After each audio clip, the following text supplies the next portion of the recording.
Perkenalkan, nama saya Arya Raka Saputra dari kelas E7 gabungan 03 dengan NIM 103012300272. Di sini saya akan menjelaskan yaitu apa itu manajemen proyek TIK, terus kedua itu apa versi proyeknya, ketiga itu jenis organisasi proyeknya, terus keempat itu proses manajemen proyek, terus kelima itu ada sertifikasinya, terus keenam itu ada toolsnya.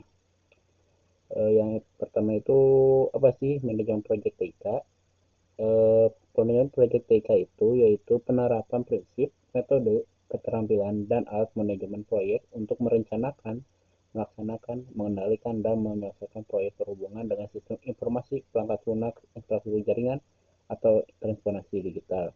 Nah, tujuannya itu menyelesaikan proyek tepat waktu sesuai anggaran dan sesuai kebutuhan pengguna. Terus kedua itu ada jenis organisasi proyeknya. Yang pertama itu ada fungsional, yaitu proyek dikerjakan di dalam departemen masing-masing. Manajer fungsional lebih dominan di sini. Yang kedua itu ada metrik. Nah, metrik itu ada dibagi dengan tiga, yaitu metrik lemah. Yang pertama itu metrik lemah itu manajemen proyek terbatas, nah, yang didominan oleh manajer fungsional. Terus yang kedua itu ada metrik seimbang yang dinaungi oleh wewenangnya dibagi. Terus yang ketiga itu ada metrik kuat yang didominasi oleh manajer proyeknya.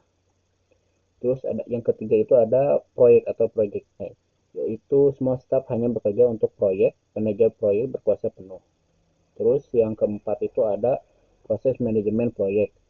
Yang pertama itu kita melakukan inisiasi, yaitu menentukan tujuan, sponsor, dan uang lingkup awal. Terus yang kedua itu ada perencanaan, yaitu membuat jadwal, anggaran, rencana risiko, dan alokasi sumber dayanya. Terus yang ketiga itu ada pelaksanaan, yaitu menjalankan rencana, mengelola tim, dan komunikasi. Terus dan yang keempat itu ada mentoring dan controlling, yaitu memantau progres dan mengendalikan perubahan dan memastikan sesuai rencana. Terus yang kelima itu ada penutupan, yaitu serah terima, dokumentasi, dan evaluasi proyek. Terus ada yang kelima itu yang sertifikasi yang bisa diambil. Nah, di sini ada PMP yaitu Project Management Professional, terus ada PRINCE2 yaitu Project in Control Environment, terus ada CIVM yaitu Certified Association in Project Management, terus ada Agile atau Scrum Certification, terus ada yang COBIT yaitu Tata Kelola TI, dan ada ITIL yaitu untuk layanan TI.